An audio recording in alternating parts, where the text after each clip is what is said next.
Hi, everyone. I'm Sheinelle Jones from Today, and I am so excited about this chat. First of all, the name alone, sisterhood, service, and the power of connection. That's so good in and of itself. And on top of that, there are so many powerful themes in Wicked that resonate deeply with women of color. Defying gravity, harnessing your power, navigating feelings of otherness, and even stepping into sisterhood. So with that said, I am thrilled to talk with actress Cynthia Erivo about her role in Wicked and dive into the special connection we share as members of Alpha Kappa Alpha Sorority Incorporated. And of course, pink goes good with green. For 2 decades, Wicked has been a global phenomenon on stage and one of the most beloved musicals of all time.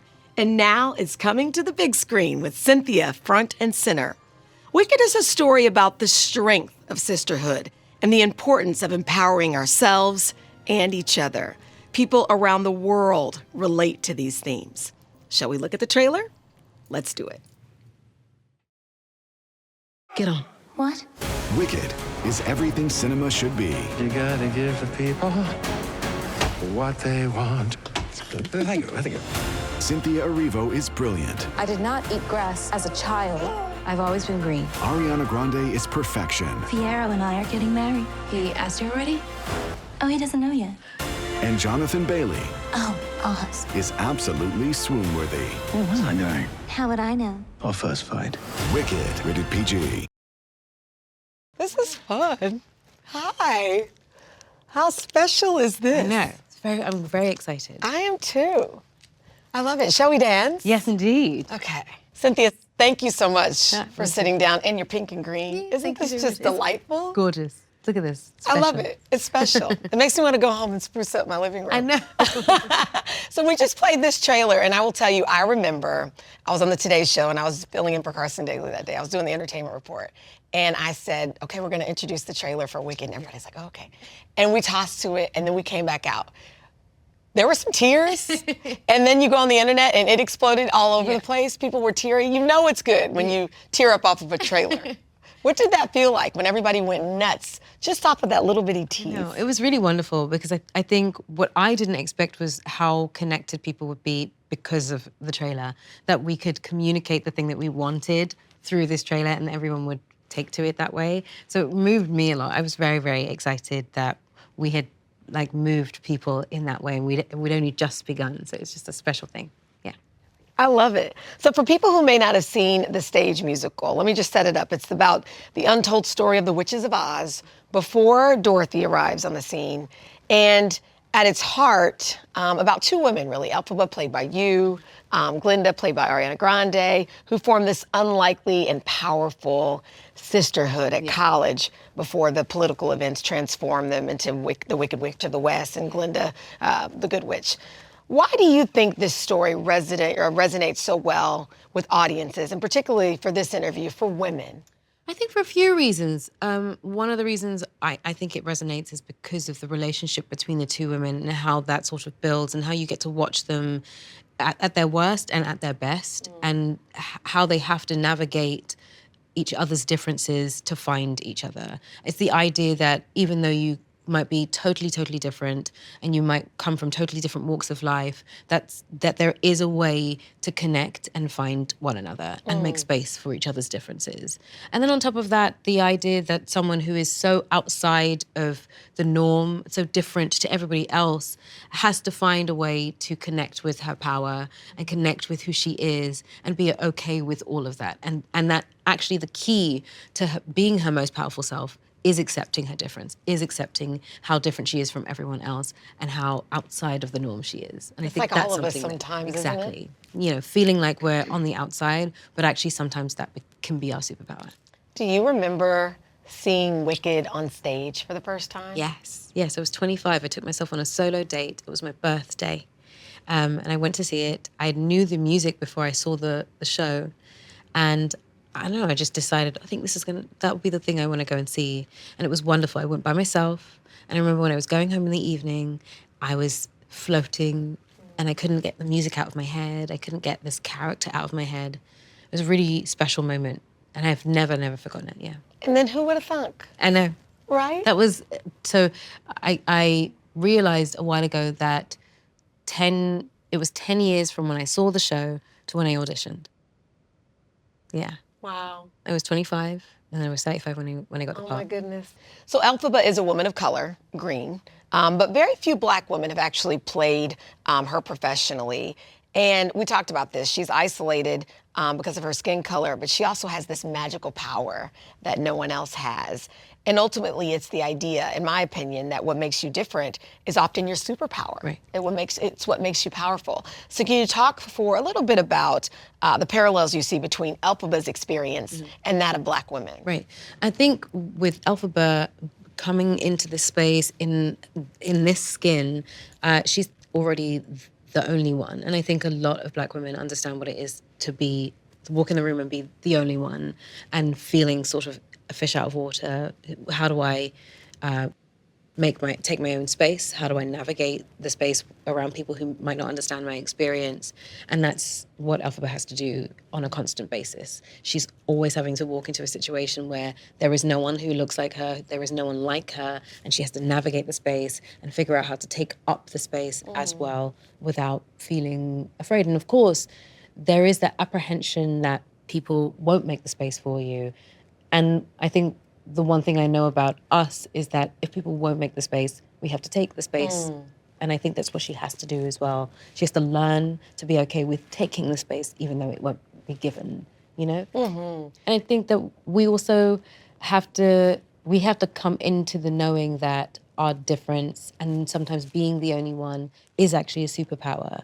Because by being the only one and having the superpower to take up that space and claim some of that space, you make space for others. Amen to that. You know, it's interesting because when I first saw your character, I thought, not only is she green and we get the parallel within that universe, but just in real life, you. Yeah. She had micro braids or the tiny braids. And then I'm looking at you and I'm feeling emotional because you're playing this different character. I think, and for me, I've always felt very different. I've always felt sort of the rebel or the misfit in the bunch. You look at me, my bald head, my many piercings, all of that stuff. And I think it took me time to get to a place where I was comfortable just being that. It took time for me to get to a place where actually I want to shave my head and I want to have these piercings, and that feels like the place I feel the most comfortable. And then outside of that, being queer and being black and all of those things come together to make me me. But that stuff takes time to accept about yourself before you can really bed yourself into who you are. And I think that parallel between me being this different and Elphaba being that different combined together meant that I had an implicit sort of understanding of what she was feeling. And so I could funnel those experiences through her and tell that story. And also I think I was lucky enough that John was so open to letting me kind of decide what she looks like. So those micro braids were sort of like an homage to who I am underneath the green and who other black women would see and could recognize. I knew that was something that I wanted to, like a texture that I wanted to have as part of this character. Well, we saw it. Yeah. We saw it. I almost saw it without seeing it. It was just like I felt it. Yeah. That's it. I felt it. So I want to take a moment to shout out our sorority sisters, our sorors, as we call each other, who may be watching this, especially in their pink and green. Yes, I should say, anecdotally, that I'm a fourth generation Alpha Kappa Alpha woman. I am. My grandfather's older sister, my grandmother, my mom, and me. Wow. I know. It's pink and green is all inside of me. Yeah. And we went to Boulé in Dallas this summer, and I took my daughter with me because I was like, "Don't even play. We're not. Yes. Yes. You're gonna be the fifth generation." But when she left, she's 12, so she has a while. She was like, "So then, how am I gonna become?" I'm like, "Don't worry. The fact that you're asking me, if you're asking the questions, we're in the right place. Good. So there you go. And you're an honorary AKA Yes, since 2021. We're so happy to have you as part of this army. Thank you. Talk with me for a moment about, I guess, your perspective on what it means to be an honorary AKA, to be part of this pink and green army. I mean, I feel very, very lucky. I've had such support, and I think that is the main thing that that I've been garnering from this, that there's such utter support for one another and the encouragement to be the very best you can be, but to be yourself in that. And I love it so much. I went to Boulé. I think I was in Dallas as well, but we may have missed each other. And just looking at all of these women from different walks of life, different generations, all brilliant in their fields, different fields, but just like proud to be there, proud to be who they are, and proud to keep achieving in whatever field they want to. It was just such a touching thing to be a part of. And I feel very moved to have been asked to be an honorary AKA, and I'm very proud of it.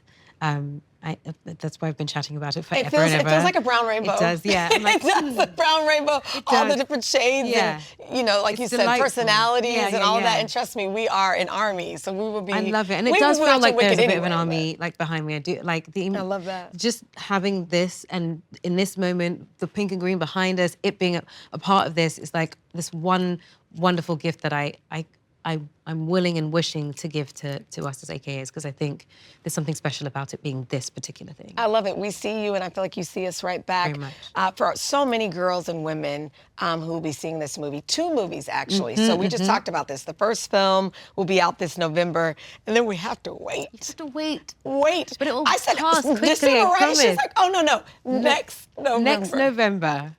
But it's coming, and it'll be quick. You'll blink and we'll be there. Sure. Yeah. What do you hope we take from it after we watch it? What do you hope it inspires or sparks inside of us? I think the thing that I want people to take away from this, and our sisters to take away from this, is that our sistership is important. Finding our friendship and love and community with between us is a really important thing. It's the thing that helps us thrive also. And that what we have in us is special, and then even in the moments when we're afraid because we feel like we might be a little bit different to someone else, find that little spark of strength that will allow you to share that difference in who you are, because it will only make you soar. And that's where her power comes from. It's when she realizes her difference is actually what makes her powerful. Yeah. And I hope that we all start to learn that and acknowledge that and embrace that. Oh my goodness. You know what? For some reason, for me, art and music, it speaks to my soul in a way that sometimes words can't. Yeah.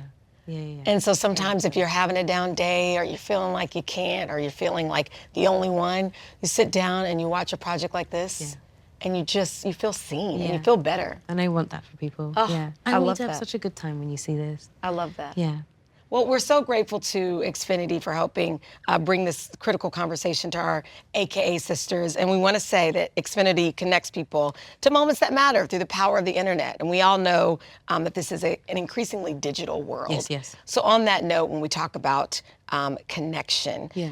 in your opinion, how does the role of connectivity play in strengthening the bonds of sisterhood? For me, when I think about connection, I feel it's about being seen in many ways. But how important is that when it comes to sisterhood? Connecting. For me, it's deeply important. I think as someone who has to travel a lot as well, like the practical way of connecting, using the internet and being able to stay in touch with people around the world. I'm originally from London, and I live in LA, and I live between here and LA. So it's very hard to see people physically. But if I can pick up the phone, send an email, send a text, just to connect with someone far away, just to let them know I'm thinking of them, then it just makes everything a little bit better. It makes people know that I'm thinking of them and I love them still. And, I think if we can keep finding ways to come together, then that for me is what connectivity is about. Finding the common difference between each other and finding ways to come together. I love that. Is there anything else you wish to share with our sisters who are watching at home or no matter where they are? Yeah. First of all, how can we support you? What can we do for you? Well, for me, I think it's gathering your sisters, gathering your people, going together, sharing this message with people. Like sharing it with people that even that you don't know. Go see this movie. Hey, I went to see this. Have you seen it with your friends? Have you seen it with yours? That's, I think, the one thing I think you can do for me and for each other, really. When you were, I want to say practicing, when you were doing this movie, when you guys were filming it, did you feel a moment inside where you were like, this is going to be good? Yeah. Or do you not know? I don't know. No, I think I think we had a few moments where we thought this might be quite special. Yeah. There's a scene that we shot together. It's in the Ozdust ballroom that felt really it's a tough scene to shoot, but it was a really beautiful moment of everyone coming together and being really, really supportive because it was necessary in that moment. And at that moment, I was like, oh, I think we might have something really special here. So yeah, there's some good things. I'm gonna let you finish this sentence, however you want to finish it. Sisterhood is? Sisterhood is vital. Yeah, necessary and vital. So good, Cynthia. Thank you so much for this conversation. We have to do more things like this. Yeah, it's so beautiful. I know. Hopefully they'll let us take these. I know, Take them. right? You can put them in your hotel. Thank you. Thank you so much, Sheinelle.